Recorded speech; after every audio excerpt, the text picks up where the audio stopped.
প্রত্যেকের বাড়িতে হয়তো রাতের ভাত বেঁচে যায়, আর এই বেঁচে যাওয়া ভাত ফেলে না দিয়ে যদি তার সাথে 1 চামচ তেল অ্যাড করে এই হেলদি টেস্টি ইজি রেসিপিটা বানানো যায়, তাহলে আর কোনো কথাই হবে না।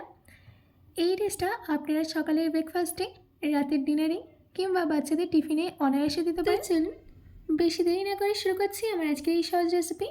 নমস্কার, আমি পিনু, কুক উইথ পিনুতে আপনাদের সবাইকে স্বাগত। এই রেসিপিটা বানানোর জন্য সবার প্রথমে আমি একটা চাটনি রেডি করে নেব। তার জন্য প্যানের মধ্যে দিয়ে দিচ্ছি 2 চামচ ছোলার ডাল, 2 চামচ বিউলির ডাল, দিচ্ছি 1/2 চামচ জিরে। এবার বিউলির ডাল, ছোলার ডাল আর জিরেটাকে 1 মিনিট মিডিয়াম ফ্লেমে রোস্ট করে নেব। আমাদের এখানে 1 মিনিট হয়ে গেছে।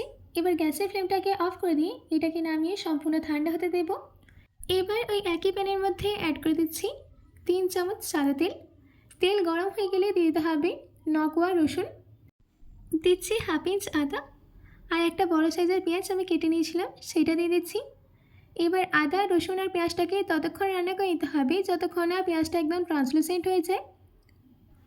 এই চাটনিটা কিন্তু দারুণ খেতে হয়, আপনারা চাইলে এটা ইডলির সাথেও খেতে পারেন। আমাদের এখানে পেঁয়াজটা একদম ট্রান্সলুসেন্ট হয়ে গেছে।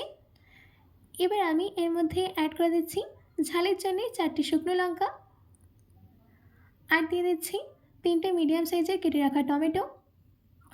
টমেটোটা গলে যাওয়ার জন্য দিয়ে দিচ্ছি 1/2 ছোটো চামচ নুন। এবার ততক্ষণ এটাকে রান্না করে নেব যতক্ষণ না টমেটোটা একদম সফট হয়ে যায়।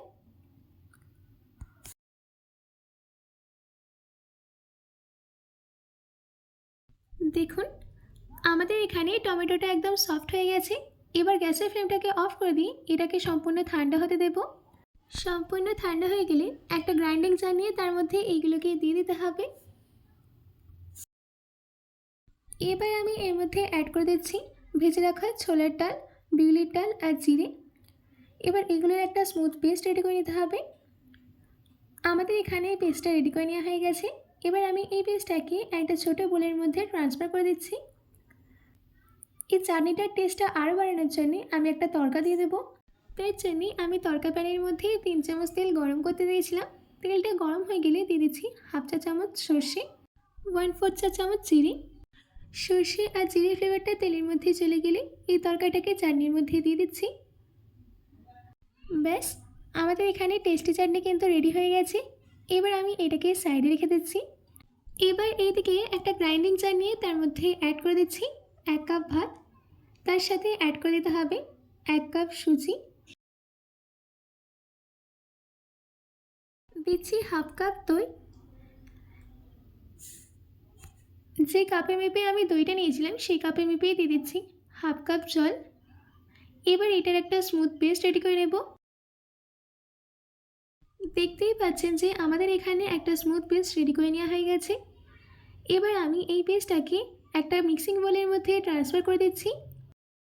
এবার গ্রাইন্ডিং জারের মধ্যে যে পেস্টটা লেগেছিল সেই পেস্টের মধ্যে 1/2 কাপ জল দিয়ে মিক্সি জারটাকে ধুয়ে দিয়ে দিচ্ছি। এবার এই সব কিছুকে ভালো করে মিশিয়ে নিতে হবে। আমাদের এখানে ব্যাটারের কনসিস্টেন্সিটা একটু পাতলা আছে, তাই জন্যে আমি এটাকে ঢাকা দিয়ে 10 মিনিটের জন্য রেস্টে রেখে দেবো। 10 মিনিট বাদ ঢাকাটাকে খুলে আমি এর মধ্যে অ্যাড করে দিচ্ছি 1 চা চামচ নুন, আর তার সাথে দিয়ে দিচ্ছি 1 প্যাকেট ইনো। আমি এখানে লেমন ফ্লেভারের ইনো ইউজ করেছি। এবার এই ইনোটাকে অ্যাক্টিভেট করার জন্য দিয়ে দিচ্ছি 2 চামচ জল।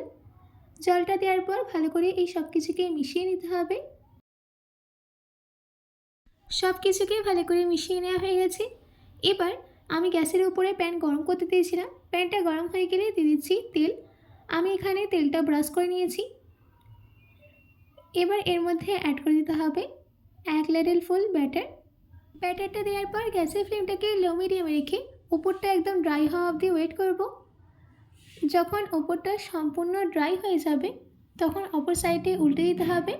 দেখুন আমাদের এখানে একটা সাইডে কিন্তু গোল্ডেন কালার চলে এসছে, অপর সাইডটা কিন্তু একদম সাদাই থাকবে, গোল্ডেন কিন্তু করব না।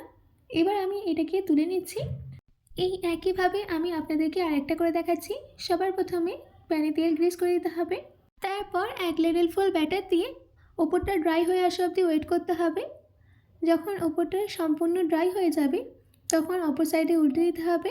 ব্যাস, আমাদের এখানে সেকেন্ড ব্যাচেটাও রেডি হয়ে গেছে, এটাকেও আমি তুলে নিচ্ছি।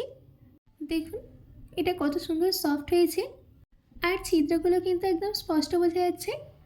আমি এটাকে যে চাটনিটা রেডি করেছিলাম সেটার সাথে সার্ভ করে নিয়েছি। আশা করছি আমার আজকের এই বেঁচে যাওয়া ভাত দিয়ে এই হেলদি আর টেস্টি রেসিপিটা আপনাদের ভালো লেগেছে। বাড়িতে এটি অবশ্যই ট্রাই করবেন ও কমেন্ট বক্সে কমেন্ট করে জানাতে একদম ভুলবেন না। তো আজকের মতো এটুকু, আবার দেখা হচ্ছে অন্য কোনো রেসিপি নিয়ে। ভালো থাকবেন, সুস্থ থাকবেন।